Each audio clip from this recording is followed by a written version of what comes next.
Is that correct? Yeah, And Chris Ravenscroft. And we're going to be talking about Digital Sumo's new game, Snake Pass, and it's going to be awesome. I see you guys blew up some snakes and put up a bunch of stuff in the background there. Looks really cool. But most of it's first, mine. what? Oh yeah. First, it's the news. Hop on in here. So let's run through this cool stuff real quick. Unreal Engine 4.15 Preview 1 just went live the other day, which means that next week I'm going to have some developers on to talk about some of the new features coming in that. But it's on your launcher right now with a ton of new features. I'm not going to go through everything because it's a bunch of improvements, but a few things out there you should know about are things like, we have reroute nodes in Material Editor now, and I know a lot of people have been requesting that, so check it out. It's in your launcher. Give us your bug reports. Go in there and break it. Every time you guys tell us, your feedback about it, it gets a little bit better each time. So, next up, the 2017 Global Game Jam is this weekend. Epic Games is one of the sponsors. As per the usual, we're going to be having our people out in various locations. I will be at UNC branch out here in North Carolina. So if you show up there, it's me, Michael Nolan, Travis Tompkins. It's a few of us out there. So come on by and say hi. Jess has a really amazing article here on the website, so check it out. It has a complete breakdown of what all's going down, and also it's an entire resource from Matthew Wadstein. So if you're familiar with Matthew Wadstein, he comes up with amazing YouTube tutorials for UE4, and he made a special series just for this for us. So check it out, Game Jam Tips and Tricks. It's a giant playlist. It's really amazing, and it's oriented right for the Global Game Jam. And also, you could use these for the UE4 Jam, which is coming up in March. So we will see that. Next up, in our news, Conan Exiles, which you might have heard about being a UE4 title. I actually was previously at Funcom, so I'm very familiar with Conan and their whole series. And if you scroll down their latest dev blog, you'll notice a really cool new note. Mods. They're going to be having a full mod editor, and that's going to be through Unreal Engine, of course, so that should be pretty impressive. If you've seen what they're doing with it lately, you'll know that they're doing some pretty innovative stuff as far as world building, creating stuff like that. So check it out. Once it comes out, it'll have awesome mod support. And that's the news for the day. Next up is our community spotlight. Quickly want to say thank you to all the people on Answer Hub. If you're not familiar with our live streams and what exactly goes down here on the Answer Hub, we have answers.unrealengine.com, and you can go there, report bugs, give people advice, and in exchange, you get karma points. Every week, we take the top karma earners and give them a special badge and a shout out here on the live stream. This week, Luos, Amsanity, and Clean Cut are our top 3 on the Answer Hubs. Thank you so much. To everyone else, Dartanella, Project Geist, Peer Pop. Hey, did they make you change your name? You were Peer Poop the other day. Jay Parrott, Death Ray, Shadow River, and Elite Reloaded. Thank you all so much for contributing, and we'll see you next week as well, I hope. Next up. So from Teak421, who we've seen on the spotlight a couple times before, Teak has a new plugin that he wanted to show off. It's not something that we have a nice GIF for you, but he did make a YouTube video, so you can check out a full breakdown of how it works. But it's called Smooth Zoom Actor. So what this component ends up doing is helps you out with a bunch of things like, well, those. It actually just adds in 2 new simple nodes that let you to control your spring arm better and have better zooming options. But a lot of people I know have problems with doing the basic setup with it, and if you just want to skip that, he's just built it for you. Really simple, and that's what I like to see. Simple, clean plugins. You put it in, it does a few things to make you make your life a lot easier and just the pipeline a lot smoother. He has a complete breakdown here on his GitHub page for it, and of course, if you're watching this from home in the archive, this will be in the description of the YouTube video, so check all that out there. Next up, on Steam Greenlight, is The Dark Planet. Now, this one is really interesting and has a close place in my heart too because it's from an Epic Mega Jam. They actually went full production with this one, and it's a cool action puzzle platformer kind of game. It looks really unique and cool and dark in style. Oh, did someone mess with that? I'm sorry. Clint is telling me that apparently there's something up with the answers page that I needed to refresh, that I had it up for too long. Sorry, y'all. Sorry. Lewis, Am, Sanity, and Clean Cut. Nope, they're wrong. This is what it is. All right. So yeah, they tried to trick me. Chat, I'm watching you. Cool. But yeah, so Dark Planet, it's just really cool to see a game go from a game jam to a full production game. Come out here, vote on it, favorite it, all that. Support another UE4 dev that's just getting up and going. Speaking of up and coming game devs, the next thing up here is, Lullaby Gardens. If you are a fan of anything in the Animal Crossing 2 farm, geez, Clint, why am I blanking? What? Harvest Moon, thank you. Oh my gosh, I played so much of it. Why did my mind totally blank? Or Harvest Moon style games, you can come out on their Kickstarter here for Lullaby Gardens. You'll see that they have a giant list of cool features, but personally, I love games like these, so if you're into anything that's about crafting and building your nice little homestead, here you go. As you can see, it's done in a very cute and friendly art style. Not totally unlike the game that we will be talking about today. Just wanted to throw this one out here. They're very cool people. Jess also, I think, found these guys in the same way that they Jess found Snake Pass, too. So special shout out to them. Very cool title, and if you're just looking for a nice, calm, relaxing game, Lullaby Gardens. Check that out. Their Kickstarter is doing pretty decently for having 27 days to go, so hop in on it. It looks like they're going to be pretty successful. It's not even wow, that's a pretty small goal, so good for them. They seem to be managing their money. Cool. And that's what we have on the news. Speaking of super adorable games with bubbly guys. Whoa, oh, I like that pop-in. That's cool. Hey, what's up, team? Whoa. What's going on? Hello. Hey. Oh, we're moving. Yep. Oh, yep. Weird. Whoa. Okay. We're good? All right. Cool. Yeah, I think so. All right. Yeah. Hi, and welcome to the stream. Those are our updates for the day, but thank you so much for joining us. It's really awesome to have all three of you here. Plus, I know there's a couple people behind the camera. Those are buddies of mine, too. So yeah, let's start off by getting introduced to chat and everybody who's watching at home. Who are all of you, and what do you do at Sumo Digital? Okay. Well, I guess I'll start off. Oh yeah, let's just start over here. Yeah, start over here and work your way that way. Left to right, right to left. Yeah. It's weird. Well, my name is Dave Dino, clearly on the bottom right there. I'm a designer and I'm also an analyst here at Sumo Digital. Aside from doing design stuff, I run analytics and also do PR stuff as well. So yeah, I also run the Sumo Digital stream too, where we show off games like clearly Snake Pass, what we've been doing so far. And every once in a while we'll show off we do this thing called the Sumo Showdown, where we have an internal tournament for different games and everything like that. So it's pretty cool just to see us playing games as game developers. So yeah, good times. Yep. So Seb, yeah, what's up? You're a designer, and also I hear that you're basically the backbone of the team as well.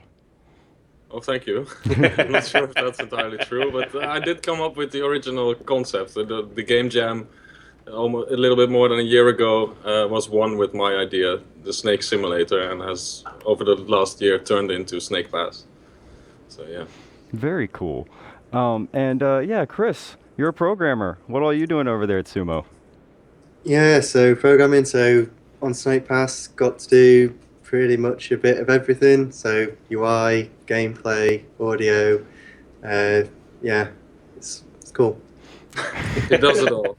Yeah, they make you do the bulk of the grunt work. That's what we have our programmers do here too. Yeah. That's how that works. That's a lot of fun. Yeah, so what exactly is Snake Pass as a game? It's a physics-based platforming game where you can't jump. So you play as a snake, and the objective is to explore the world, collect things, reach hard-to-reach locations, all the while trying to actually think and move like a snake. So that's the core mechanic of the game. Is to play it properly, you have to really think and move like a snake. That means moving your body to wrap around things. You can't really move in a straight line. You always have to keep slithering left and right to keep momentum. Yeah, that's in a simple description of the game.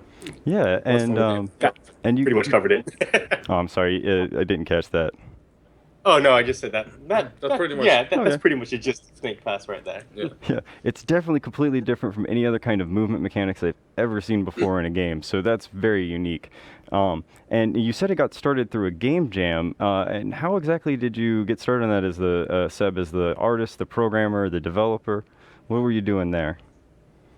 Well, actually, the game jam coincided with the moment that I was shifting between projects. I used to work on Little Big Planet 3 and was very familiar with that engine. And to shift over to the next project, they asked me to familiarize myself with Unreal so I could get a running start on the new project. So I was just playing around with Unreal, learning Unreal, and diving really deep into the blueprint system, which I was sort of easy for me to use because of my background with Little Big Planet. So I essentially just started trying to make things in Blueprint, and the snake actually came into existence because I was trying to make a rope that would move when a player walked into it. And as I was creating this rope, I forgot to attach it to the ceiling, and it fell on the floor in this really nice shape. And when I saw that, I thought, I've never seen that before. There's something there. There's a game there, maybe. Huh. So I tried to make the rope controllable, and after I got that working, turning it into a snake was a logical step. Yep, that's. I guess I could see that kind of a transition from, that looks interesting, and then maybe I can make a game out of that. It happens more often than people outside of the game industry would think. And you said you were learning a lot of blueprints while doing it. How much of Snake Pass is blueprints versus C++? Well, it's shifting at the moment a little bit because we're in the final stages of the project, and we're really looking to optimize things. So a good way to optimize often will be to take a blueprint and rewrite it in C++ to make it run faster. But initially, I would say 90% of the entire game was made in Blueprint. That includes the main character, which was 100% Blueprint until not too long ago. Wow, that's really cool. Yeah. So do you guys want to crack it open and take a look inside? Yeah, sure. Yep. Cool. Clint, main screen turn on. Yeah, you almost got. No, it's this one. It's this one right here. Yeah. Yeah, this is one thing we actually like showing off on our streams as well, because people are really interested in how the snake was actually developed and how it actually works too. So as Seb will show you hopefully in a bit. Yeah, what is it you would like us to show? Yeah. Oh, actually, so that's actually a good time to plug you guys' Twitch channel. So go ahead and give you a minute for that one. So Twitch. Oh yeah. Twitch.tv. So our Twitch channel is Twitch TV, obviously, at Snake Pass. We generally run our streams from 5 p.m. Greenwich Mean Time, GMT, or however you want to call it, really. So 2 hours before this, you can watch us and then have dinner and then watch the Unreal stream normally. That's probably one way to do it, actually. Yeah. Get your fill of streams if you want that. Nice. So yeah, let's take a look around. What's it like to run around, and what does a blueprint of the snake look like, and all that? Is that what you would like to see first? Sure. Let's crack open and see it running. I just cleaned this up yesterday. Specifically for this. Gotta make the lines look really straight because the people at home will judge you on them. Well, it was getting a little bit out of control. It was becoming pretty much unworkable in a reasonable amount of time. That Because is a lot cleaner than before. Oh my god. You used to spend a lot of your time just searching for where the thing is that you wanted to change. So I just yesterday reorganized everything and color coded and commented. Those it are looks some a lot nice. neater now. This is way too clean. I This don't is like some this. nice commenting. There's still a pretty horrific sequence going on here. Oh wow. 45 entries. That's necessary. incredible. Yeah. So this is part his of that movement was and everything. because when I started building this, I was still learning Unreal. So a lot of the really efficient ways of doing things within Blueprint I wasn't aware of yet. So we kind of kept that basis and kept building on top of that. So that's why some of the internal infrastructure of the Blueprint is really inefficient, because we just forced to build on this sort of half-baked start that I made. Yeah, chat is really curious about all of your tabs that you have there. Are those all function tabs? Yes, functions and collapsed graphs, yeah. Oh wow, so that's how you're organizing it even more, is to just have plenty of it collapsed down into little chunks. Oh, that's a messy Yeah, one. that's the way we decided to organize it. Because if you look at our variables list, there's no organization there. No, they are not grouped in any kind of logical way. I think there's a So- search function. Right Yeah, there, it's a good too. thing there's a search function. Awesome. Yeah, let's Yeah. see what this looks like in action though when we actually turn it on and play though, because that's incredible.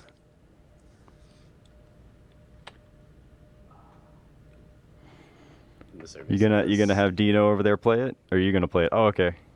I can. Oh, Yeah, yeah. if you want. Please. Yeah. So, feel so you free. can talk through it, and he can Yeah, so this concentrate is on the end running result. around.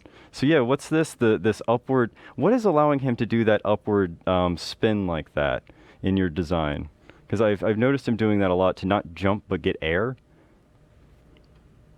What do you mean upward spin exactly? So he kind of spins up in place in order to get up. Yeah, a little bit like that, like what you just did there. Where are you guys exactly figuring that part out? There's a lot of interesting little physics things that you're doing to get around jumping, and I'm just curious about that. Right. So what we try to do is really go to the source, which is a real snake, and how does a real snake use its muscles to go forward and to go up things. And then it comes down to basically how any muscle works. You have to bend it first before you can stretch it and use it. So the entire calculations of the snake and how strong he is at any point is always depending on how many bends he has. So every bend can be stretched and by stretching it, creates forward or upward momentum. Oh wow! That's essentially how it works. So we every frame, we're looking at every sphere, how bent are you? And that turns into a multiplier after some calculations, and that determines how strong that specific section of the body is. So And if you do that consistently throughout the body, then it sort of starts working like a real snake. yeah, I can see what you mean. It's by going off of spheres like that, you've created a system of muscle pulling and bone structure in a way. So Yeah, that's that's incredible. And Kind of how I went about it. Maybe that has something to do with the fact that I've studied biology and I used to be a biology teacher, so I know maybe a bit more about muscles and Oh, no. anatomy than the average guy. No, So he maybe that died. has something to do with that approach. wow, I can see how that would make a lot of sense then. If you've already got the background for this kind of thing, then this just all makes perfect sense to you. I'm one of those people that never understood anything about like herpetology or anything study of snakes and reptiles, so I Right. just assumed that snakes moved with magic, and that's about it. You know, this is it's really incredible to see that motion over everything. Yeah, are you using splines at all, or is this totally a sphere system you came up with yourself? No, all the collision is done by spheres connected with physics constraints, so it's basically just a long beat of spheres, Mm-hmm. a long chain of spheres. Sorry. It's okay. And what was the question? Totally. Oh, So he was are you asking using about splines at and all? Oh everything yeah. and what So how it was the built. physics, all the physics interactions is done by this chain of spheres, Mm-hmm. and then around the outside we draw a spline, which is actually what you see. So the visual outside of his body is actually a spline that tries to keep the shape of these spheres that are all hidden.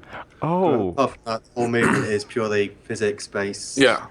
There's no pre-canned stuff going on. Yeah, no animations whatsoever with the snake, aside from the face. Apart from facial Yeah. expressions. Yeah, everything you see him do is purely based on how curvy he is and what kind of buttons you're pressing. There's nothing done for you. oh, that's a cute Sounds- idle animation for the face, though. It's very nice. Yeah, the face is a separate skeletal mesh with a bunch of animations in it. Yeah, And, that's true. And this character is actually kind of two parts as well. What's the hummingbird? Is that two blueprints, the hummingbird and the snake? And exactly how does the hummingbird work as a mechanic? Let me show you. Yeah, Awesome. This is actually his practical application, and then he's also, besides being able to lift your tail, which can help you to get up ledges when you're struggling, he also acts as Navi in Zelda in the sense that he explains tutorial-like messages at the beginning, and he also tells part of the story because our main character, the snake itself, can't speak, so we rely on the bird to tell the story for us. Awesome. And he's your companion. He's just always in your vicinity, keeps you company essentially. Very cool. So a couple people in chat, Fresh Lemonade and Tarragon Gamer, both are asking about can you guys back out, turn on the collision only view, and then run it again so they can see the spheres in action?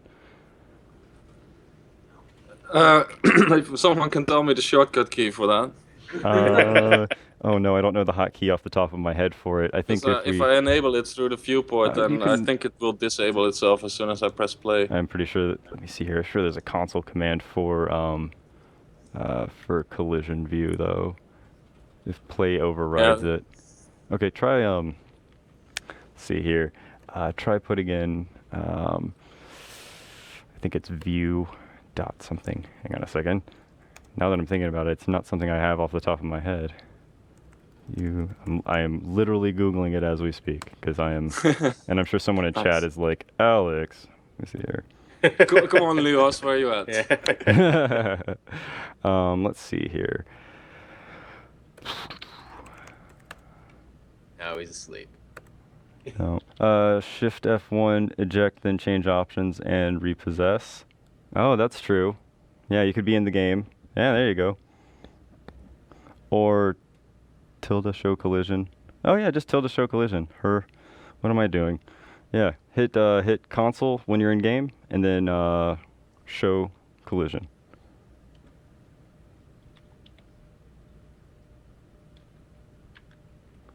Gosh. Well, that didn't work. Oh no. Nope.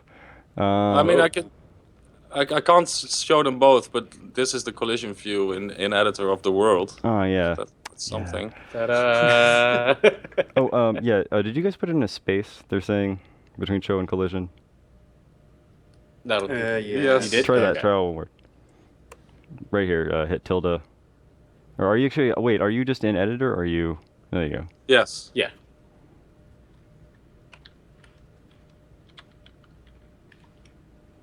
Show collision. Is it all? It's not working. Eh. Eh. Dang. Why is I'm it afraid it's not working now. doing it live, guys? Sorry about that. Yeah, sorry. Yeah, they're saying like the other way to do it is Shift F1, eject, change options, and repossess and all that. It's very strange though, because yeah, show collision should just do. Of course, it just doesn't want to do it because we're live. That would be the standard around here. All right, cool. Let's hop back in there and we'll go over some more of these questions. Okay. Yeah, so you're also developing not just for one console or something or just PC, but you're developing for a bunch of stuff at once right now, right? So what is all of that and that you're developing for, and what's it like to develop for so many different platforms at once? So platforms-wise, we've got PC, Xbox One, and PS4. Development-wise, everyone pretty much devs on PC initially, especially designers and artists placing stuff, getting stuff working. And then we sort of branch out onto the consoles, so we do a console build as well as a PC. And our QA then play those, and then we sort of come across any console-specific issues or an issue which just affects one platform because maybe their shader system works slightly differently, which means we then have to go find out what the problem is so we can get it to work on all platforms if it's a shader issue. And then you've got other things like TRCs for consoles. So Microsoft and Sony have a bunch of rules where it's got to behave in a certain way if a certain action happens, and they're not always quite the same. So it's a case of being able to branch code. So if it's Xbox, it'll do this thing. If it's PlayStation, it'll do this thing. If it's PC, it'll do this. Or in other cases, it'll do the same thing on all platforms. So it's really a case of making it on one and then finding out what we need to do specific on each individual platform. Wow. So when you're making these levels, also, I'm watching this fly through very intently. Is that Seb making these, or who's making the actual levels and doing the level design? Well, I built some of them, and we have had three or four other designers building levels as well. I built this specific level we're looking at now. That's why you knew where everything was. Yes. Yeah. Nice. Hey, Luos just actually sent you guys a message from chat to let you know that you guys should try doing console PXVIS collision instead, that might actually be able to show off what you guys are doing here. Yep. So in console again, yeah. Yeah, like from being in the game, hit the tilde and try PXVIS collision. So VIS. thanks, Lewis. VIS. Yeah. Yeah. PXVIS. Yeah. Yeah. PXViz. And then Yes, collision. That's Yeah, it. Just uh-huh. enter now, yeah. Yeah. I can't see it, so actually you guys are covered in a way I can't quite see what you guys are typing in. Oh, that's right. Our heads are over the console. No, it's not working. Nothing. No. We got nothing. Nice try though.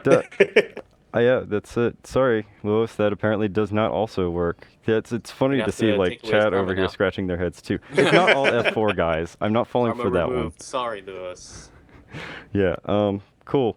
Yeah. Definitely not Alt F4. They're trying to get me on that one again. Really trying to get me because I fell for that all of once. Now that's the thing. All right. Let's see here. So yeah, you've got a series of people working on it, but like you said, you started off this one. Yeah, this level is pretty much built by me and arted by someone else afterwards. Oh, very cool. And do we have I guess none of you guys are the artists for all of this, but No. what was the I've done inspiration for some this of art this. direction though? I think a lot of it comes from just nostalgia, from mainly myself wanting to play these kind of colorful platforming games that I grew up with. I mean, when I was a kid, I was playing Donkey Kong and Spyro the Dragon and Banjo-Kazooie, that type of game. And whenever I go to the Steam store lately, I can't really find a game that scratches that itch. And so when I got the opportunity to actually make a game, I think that was a large part of it. But another thing was that initially, because of my biology background, I also sort of thought maybe this could be a very realistic Snake game. Mm-hmm. But even on the first prototypes that I showed, people were already getting creeped out by the fact that it was a snake and that the motion was sort of realistic.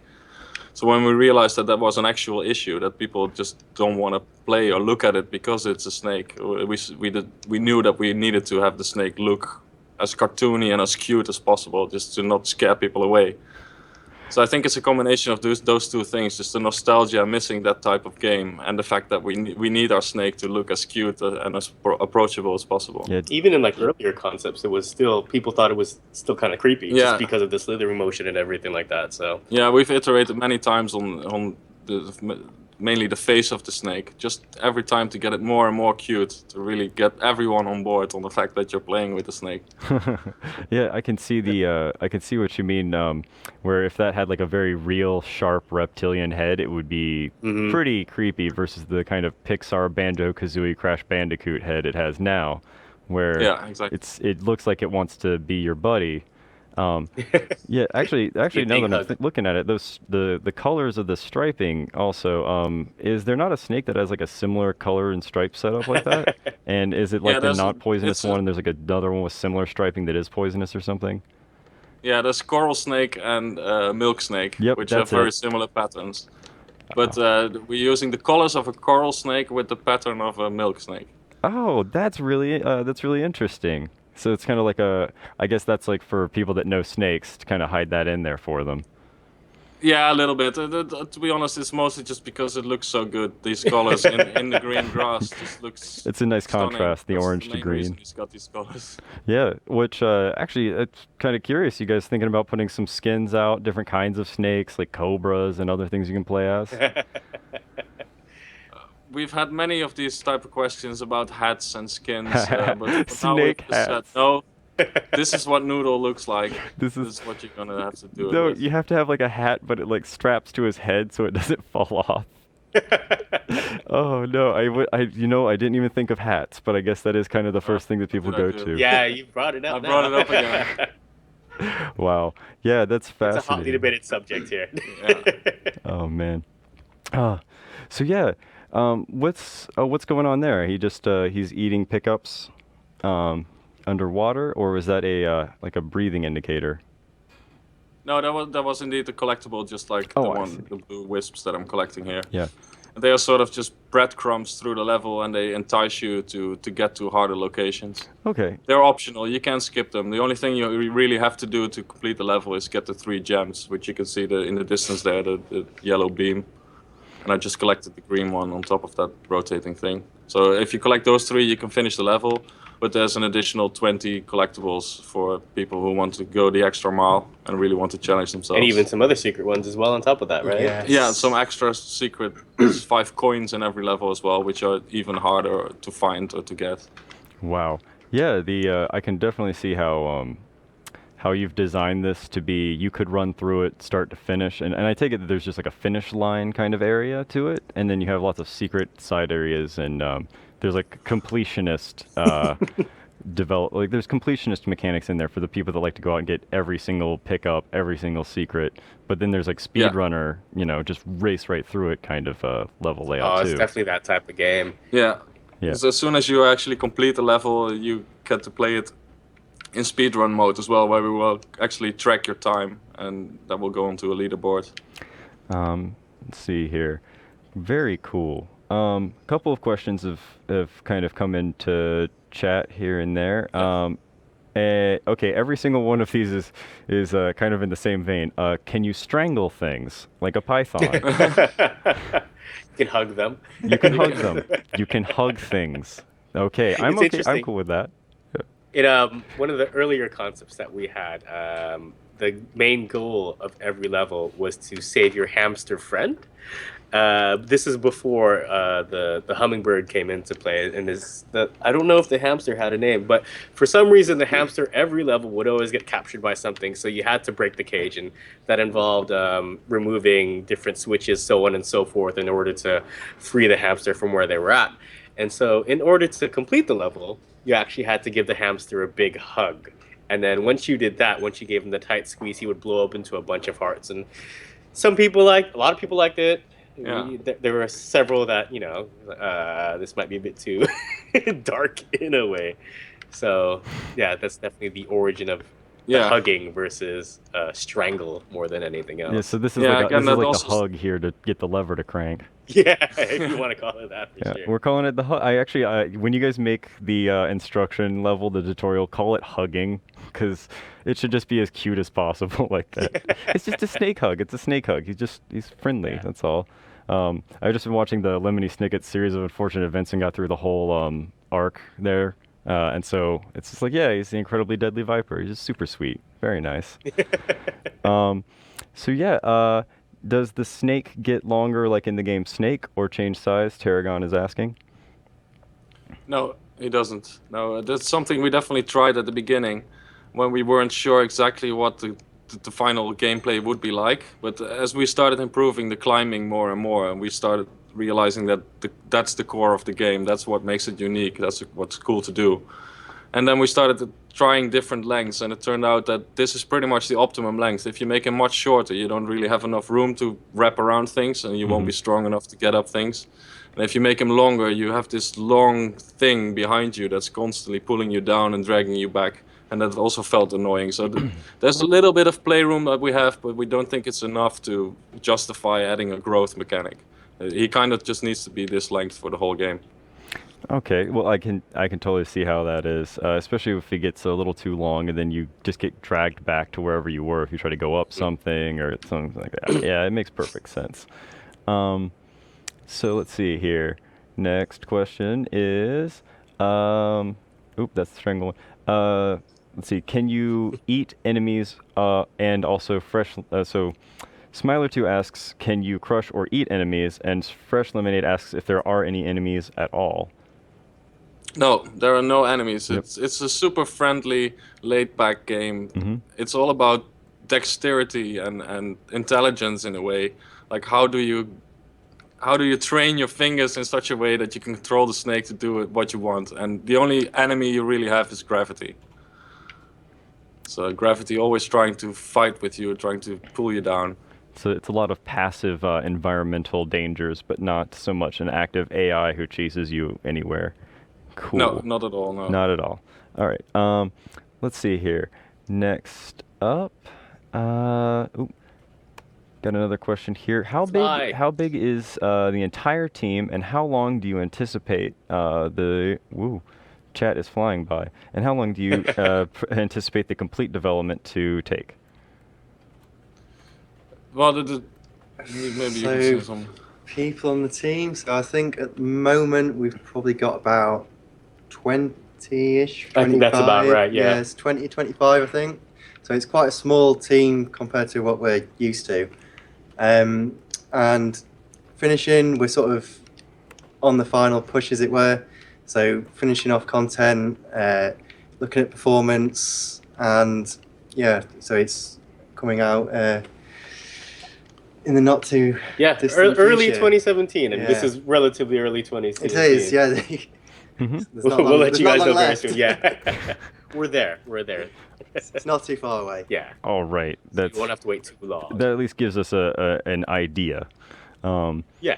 Let's see here. They're actually, let's see. Kashar is asking, how did you guys make that amazing grass? Just lots of instances of flat sheet, or what is it? So it's basically like vertex grass. So it's just sort of placed in 2D. But if you look really closely, the snake actually sort of moves the grass out of the way, so you can see it's not sticking through him too much. Mhm. So we've got some tech going on which kind of bends the grass as the snake goes over it to try and avoid the grass coming up through the snake. I see. Yeah, you can see it kind of doing like a slight bend as he moves around. It's not like too powerful, but just enough that it gets that illusion going. Yeah. Yeah. Let's see. Yeah, and the meshes itself are just a cross plane of 6 curved planes with Just an animation transparent applied. texture on it, and then the easy wind node from Unreal to give that motion on it. Very nice. And that's it. We kind of just looked at your kite demo grass a lot. Oh, and really? Copied the best bits from there. Oh, yeah. So anyone who's watching at home, if you want to grab that kite demo grass, it's in the launcher under the Learn tab. If not, it's under Marketplace and free resources now. But I'm pretty sure it's under the Learn tab. So that's available for download if anyone wants to break it down. Now, and let's see here. How much? Someone following up on the DLC question. How much would you charge for a monocle and gentleman's hat and all that? But I guess that's more up to whether or not you decide to do DLC in the future.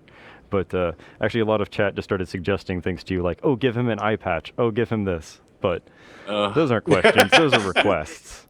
Come on, y'all. I personally, that's great. They're getting a little antsy apparently. Let's see here. Arma 3 staff wants to know, and we talked about this a little bit before, is this, at this point in development, is this primarily made with Blueprints or C++? So, as Seb sort of alluded to a little bit earlier, quite a lot of the game's still in Blueprint, but we're sort of in the process of moving a bit more into C++. So basically the sort of big offending items which are causing a lot of tick time, we'll move over to C++ because it's faster. So we're just sort of doing that now. So the snake's quite a big blueprint, as you saw, and we're sort of moving as much over as we can to sort of speed it up. Alrighty. Yeah, I can actually show you in the snake. Oh, that's actually that'd be really great. That would follow up with another question that we have here. I am isn't asks, can you show us some blueprints of the snake's motion control and the physics connection? So as long as we're digging around in here. Yes, I can. So all the green bits that you see here, that they are all in C++ currently. Mm-hmm. The white bits are not in C++, but probably too small to make any significant change. And the red ones are just massive graphs that need to be moved to C++ for optimization purposes. This particular part of the graph handles handle water, so this controls everything what happens when you touch water, including the effects on the surface, the ripples, the splashes, the inertia, all this stuff is in there. And so in that same way, all these things expand into sections of the the logic. So what was the question to more about the physics part? Oh yeah, just to take a look at the sections that specifically handle the motion of the spheres for the physics of moving the snake. Oh, that's colorful. That is this. Whoa, what is So this that has been moved to node? C++. Oh, okay. So this is one massive function with a gazillion variables going into it. And then, yeah, so this doesn't give much insight for someone who knows blueprints, because it's all hidden in this black box, essentially. I see. So it's a little bit behind code there. I got you. Yeah, I'm afraid so. Yep. But it's pretty impressive, and you can see that you've got a lot going in there. And someone asked, is that running on tick? And let's see here. I think that you said earlier that it is. Yeah, it is. All right. All this stuff is running on tick, or this whole row of stuff here. Awesome. Let's see here. Next question. So yeah, how long did it take you to develop the game to this point? So how long? When did you guys get started on that game jam? That was October of last year, wasn't it? No, That's the when. year before. The year before, Year yeah. before. Oh, that's right. The year before. Sorry. I was gonna say still think it's 2016. That's amazing. 2015 October 2015. Yeah, that's that's when when the game jam that was our was. very first internal game jam as well. And then you moved on to the concepts phase in January. Yeah, January last year. Yeah. So exactly a year ago is when I got moved to the concept team, which is a small team within Sumo that explores new ideas and tries to pitch ideas to clients. So I got moved in that team to try to make something that we could quickly put out on Steam. That was the initial plan for what we would do with this game. So that was in January. So after that, we sort of developed it with that small team, and it just became bigger and bigger, better and better. Yeah. And people gave us more and more, or the directors gave us more and more time, more and more people to put into it. And then we worked towards the, what was it? That demo? Which one? EGX The first Rest. one, EGX EGX Rest? Rest. Yeah, good call. So that's the first time where we actually showed it to the public, and there was a very rough version of what the game is now. And yeah, we got such an enormous positive feedback from the public that from that point on, it was clear that we were going to develop this game. So pretty much the week after that EGX Rest, we went into full production, and so that would have been April last year. Mm. So we've only been in full production really for 8-9 months. Wow, that's a really quick turnaround time then. Yeah, it is. Yeah. Goodness. Yeah. Okay, let's see here. Next question is like completely not related to that at all. How are the eyes set up for the look at and iris movement of the snake? That's Handcore is wondering. So the eyes are a bit of a special trick done by one of our technical artists, where the eyes are not actual spheres. You'll see that a lot in Pixar movies and the likes, that the eyes are not full-on spheres, but more like flat discs. Mm-hmm. And then we basically just animate the image on it, the texture on it. So nothing is actually moving, it's just the texture that's scrolling left and right and up and down. Okay, that makes sense then. Let's see here. Have you considered providing a level editor? That's ILT. I don't know how exactly to pronounce your name. I'm sorry, but I think it's ILT. Yeah, I was just wondering about potential level editor. Yeah, we definitely considered that, but it is still Sumo's first own IP, and we don't have too big of a team, so features like that, maybe in the future, who knows what can happen, but for this initial release, we just wanted to make a cool game focused on gameplay, so any editor type of stuff you want to see for this release anyway. Yeah. But who knows what can happen in the Yeah. future. And let us know if you want it, definitely. Yeah. Oh yeah. I'm sure that. It is very suited for that, because the actual world is mostly just built out of big building blocks. Yeah, you get So some modular chunks in there. I definitely could tell Mhm. how like the big moving sections were pre-built as one big moving section, so they could be reused. It's Yeah. very clever design. And we could potentially just give away the assets, but when I hear level editor, I think about full functionality that allows you to place everything as well. And that just takes a lot of development time and money that currently we don't have. Of course, there's always things that we have to consider. It's not just what we want, but what's feasible in game development. Exactly. Yeah. Cool. Next question up is from Luos. Luos asks, is this even an ask, or are you just telling them to do something? Come on. Lewis is saying, for us old LBPers, explain to these UE4 people why LBP would be a good tool to try out vertical slices or learn some good game dev basics. Well, all right. So we're promoting Little Big Planet again. To a certain extent, yeah. Well, if for those of you who don't know, first off, shout outs to Lewis and also Shadow River as well. Yeah. Before we got into the gaming industry, myself and Seb, we used to work. Well, I mean, not work, but we were big, I guess, creators in the Little Big Planet community. Yeah. Same with Lewis and Shadow River. So, Little Big Planet being a vehicle for game design to a certain extent for people who don't necessarily knew how to code or really do professional design. It was a really easy way to just kind of, what you see is what you get type development, and the visual coding in there as well, which is kind of very similar to Unreal. So the stuff that you can do in Unreal can definitely help out just kind of quickly create things, because it'll already have a certain amount of assets. It isn't like completely 3D, so it kind of helps in terms of, I guess, prototyping things. Yeah, it's faster than extremely before. user-friendly, and I think it prepares your brain for a certain way of thinking that you need to create blueprints and such. The then-if way of thinking, if-then. I got that completely from making stuff in Little Big Planet. That way of thinking about things, breaking it down in small steps, and then writing it out essentially. And that's what you do in blueprints. So that's when, as soon as I started learning the blueprints, all I needed to do was see which node does what, and all the rest I already knew and understood from making stuff in Little Big Planet. And in addition to that, I think, because Little Big Planet has this community, well, it used to have this giant community with hundreds of, if not thousands of levels being created every day. Yeah, it still is actually. Yeah. And to become a good creator there, you had to be extremely critical on your own work all the time and always try to get for the best, because if your level wasn't like the best of the best, and no one would just play it, it would just get buried in the 1,000 levels that came out today.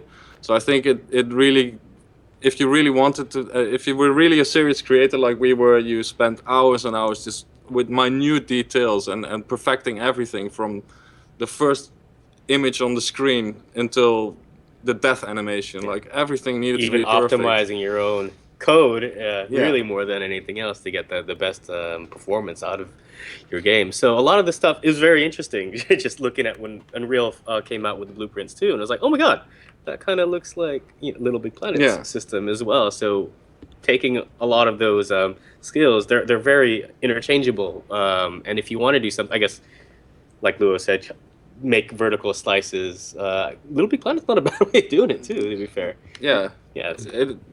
Right now, Unreal will be my preferred piece of software to prototype stuff in. But second to best would definitely still be Little Big Planet. I think it's still an amazing engine, what that can do. And I think that also, speaks to the ease of use for many people that aren't necessarily coders or designers and stuff like that. I think like the big thing is it's a visual platform. Yes. And a lot of people, if they can see it visually, they sort of understand it a lot easier than if it's just written out in text format. Yeah, definitely.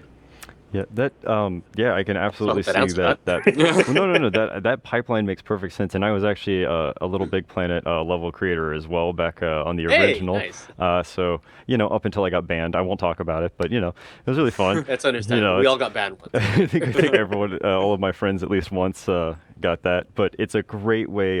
Any kind of thing like that, level editors and stuff like that, are a great way to cut your teeth into the game development industry. In fact, many game developers here at Epic started off as modders for Unreal Tournament. Stacey Conley in particular was actually, I know for a fact, was a modder. Same thing with, let's see here. I think Neoduck Nick Donaldson was a modder first too.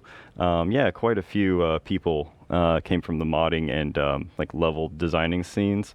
Which actually kind of segues good into this next question from Devil's Testament, who asks, so anyone without game development knowledge can use UE4 to create games? I'm curious because my son and I would like to know, would like to try this out. Yeah, I think so. I mean, the tutorials that you guys put up really are well constructed, and they're easy to follow. Like you said, it's a visual tool, and like So a lot of people's minds don't necessarily work in the Matrix, per se. Exactly. You pretty much get all the stuff you can do in C++ in Blueprint. Yeah. So you're not really handicapped as such by using Blueprint, and yeah. I mean, it's a very visual thing. It's like, oh, you have this particular node. Oh, if I wanted to start this, you pull the wire into that node. You're sort of pulling Just stuff like out, that, and you can see it like where everything goes on different paths and branches and stuff. Mm-hmm. That's such a It's a cute very animation. understandable microchip in a way. Yeah. Yeah, it's I remember getting into blueprints the first time, coming purely from like material editing and being a visual person, and just being like, oh, I can understand this.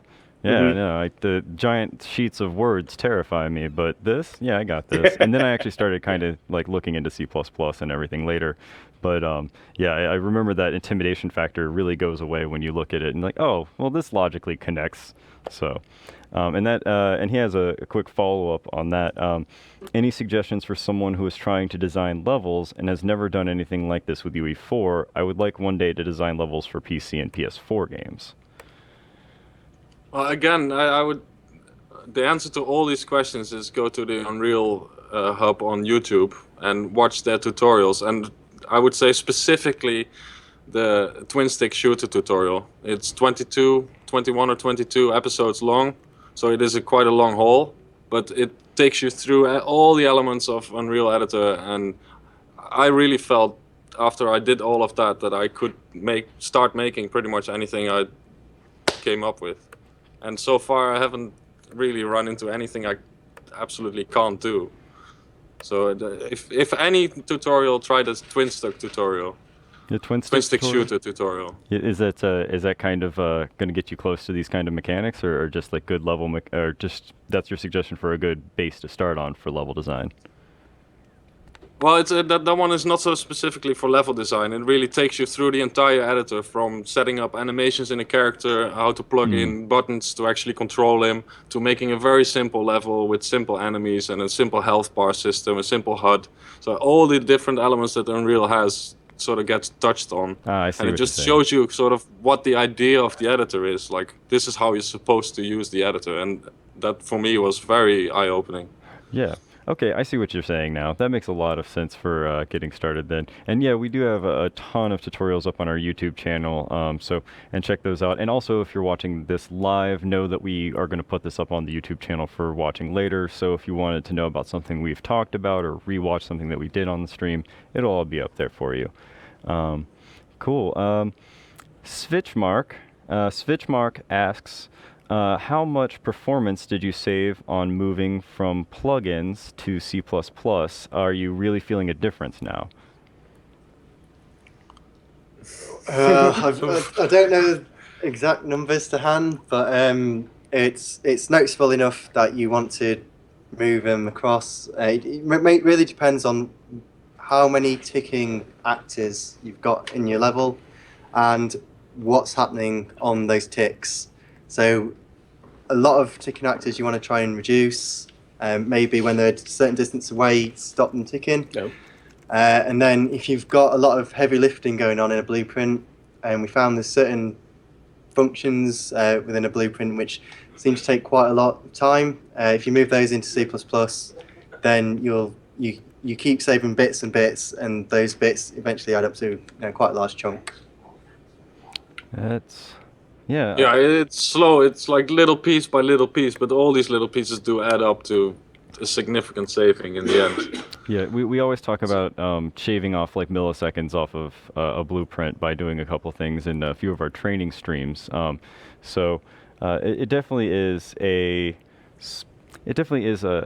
kind of piece by piece thing, and as it comes together, you see it come together as like a whole of performance. But one by one, it's kind of hard to see those little changes come into play. Yeah. Yeah, it's a very popular topic in the coffee breaks between designers lately as well. Like, oh, do you know this trick already? And oh, are you using that trick already? So even just within the blueprints, there's still a lot of room to do things better or more efficiently.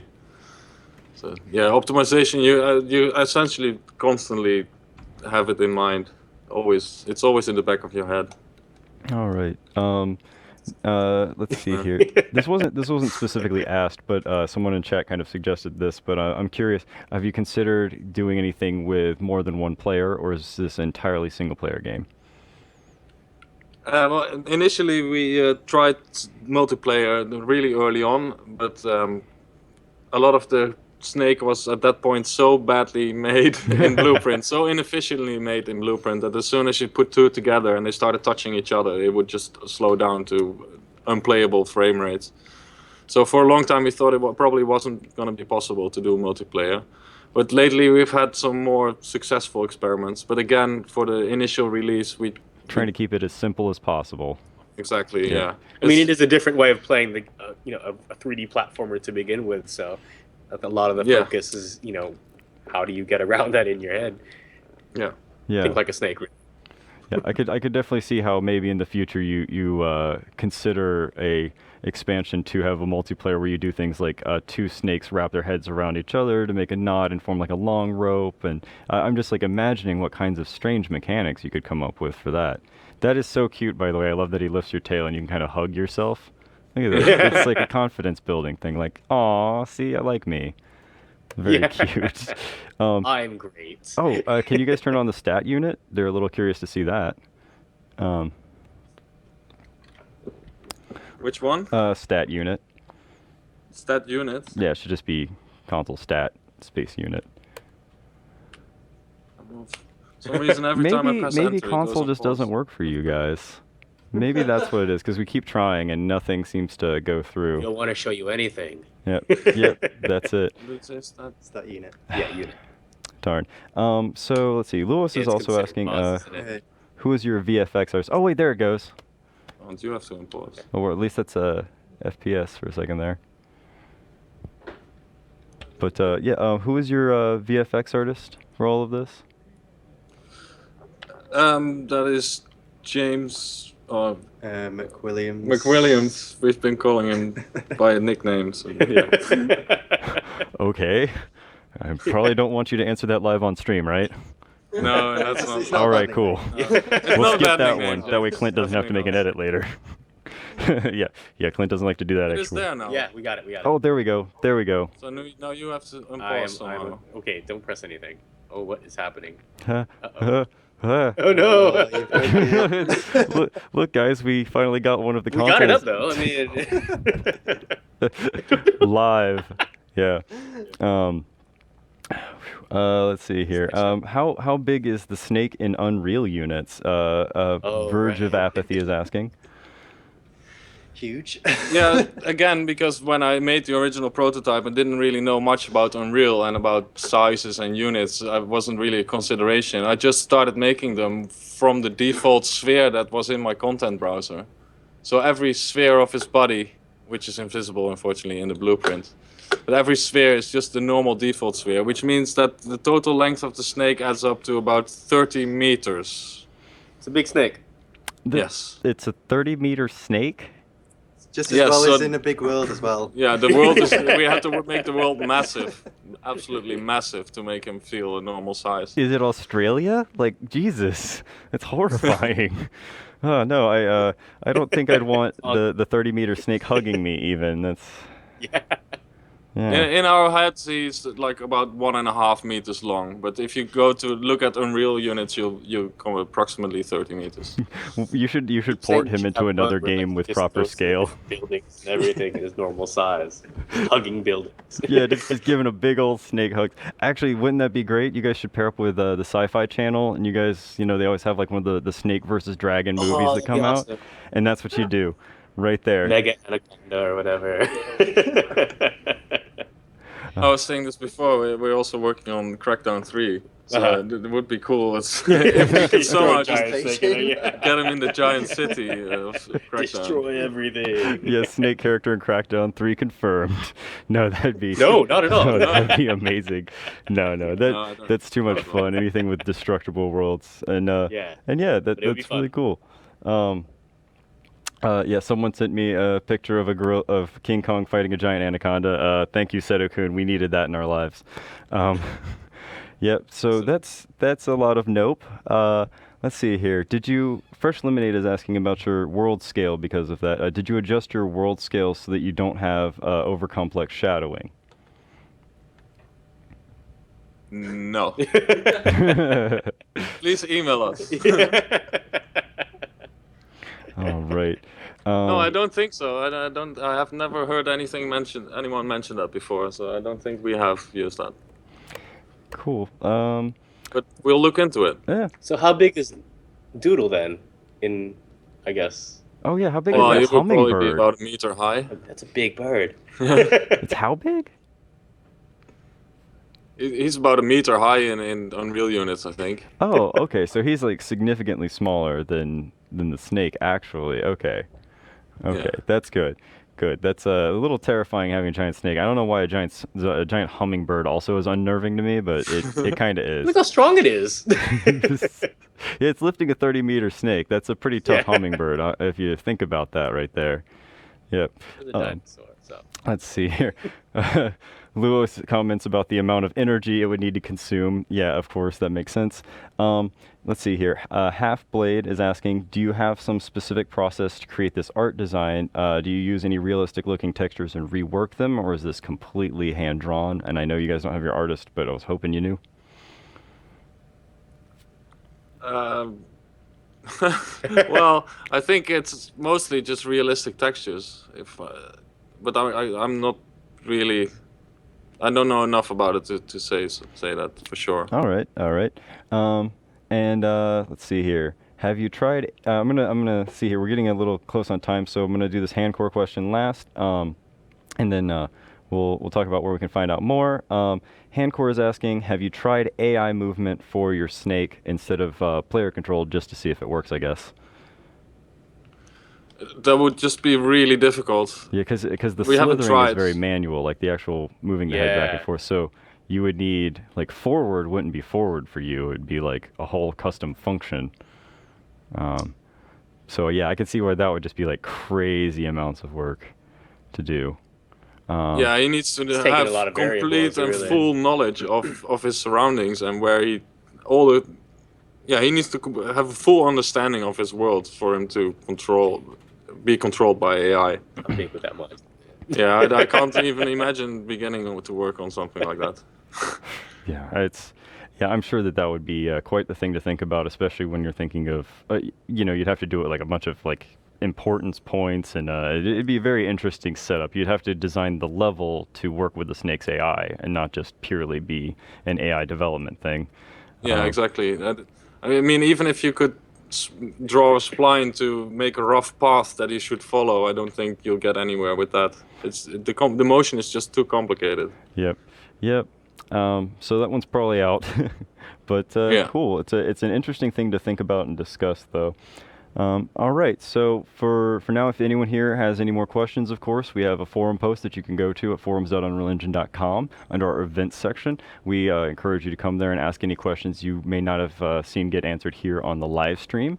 But that's going to be our last one for now because we're running a little bit low on time. And I just wanted to ask you guys before I get to my outro too, where can we find out more about Snake Pass, and where can the audience go from here to get more involved?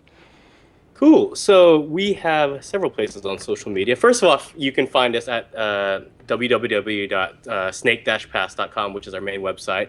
Obviously on Twitter, you can find us at /snake_pass. Our streams, which also go on YouTube, that is youtube.com/snakepassgame. Our Twitch is twitch.tv/SnakePass. We also have a Facebook as well, which is Snake Pass Game 2. And we also have a Steam page as well. So if you guys are thinking about Steam or you primarily play on Steam, go check that out. Obviously, put us on your wish list. That would be great. We also do lots of different little updates as well. Let you know when our streams are going on, so on and so forth. So yeah, you can find us all over the place. And another way of finding us too is just using the hashtag SnakePassGame. Yep. It's you guys are pretty well search engine optimized as well. So anything that you type in with Snake Pass, it's gonna show up first. Yeah, you did a great job at that. I noticed. And yeah. So also, if you're watching in archives, this is going to be in the YouTube description as well. So you should have all of their links. Just go right there, do the drop down, and click on all those links. Make 100 tabs and check out every single one of them because it's awesome. Yeah. So that is Snake Pass. Thank you so much to Dino, Seb, and Chris. It was really great to talk about it, look behind the scenes. Sorry that the console commands decided to mess with you guys this whole time, but that's live. We like to just have fun with it too. It's a real game, guys. Yeah, we'll give everyone here a couple of quick outro notes so that you guys know what's going down. Like I said before, the Global Game Jam is going to be this weekend, so if you're going to be participating in it, make sure that you use hashtag UE4, mention the Global Game Jam and what you're making, if you're using UE4, because we want to hear about it and retweet you and all that. Next Tuesday, Tim Hobson is going to be on the live stream right here at 2 p.m. Eastern Standard Time. If you're in another time zone, I'm sorry, I don't have them all off the top of my head, but Eastern Standard Time, 2 p.m. here. Tim Hobson is doing a lighting stream where he's going to do a lot of stuff sort of similar to what Andrew did. So if you're just trying to figure things out with rendering, he'll help you out. And then we're going to do a very nice large Q&A section. So throw as many questions as you can at him. I know he'll appreciate that. Let's see here. I think those are my big shout outs at the end of this here. And that's that. Cool. So remember to follow us here on if you're on YouTube, subscribe to us. If you're on Twitch, follow us. If you're on social media, don't forget to check out us on Twitter and Facebook. But we're just Unreal Engine across everything. It's pretty quick to find us. And that's the stream for today. Again, thanks everybody. It was a lot of fun, and we'll see you all next time. Thanks. Bye, guys. See you. Bye.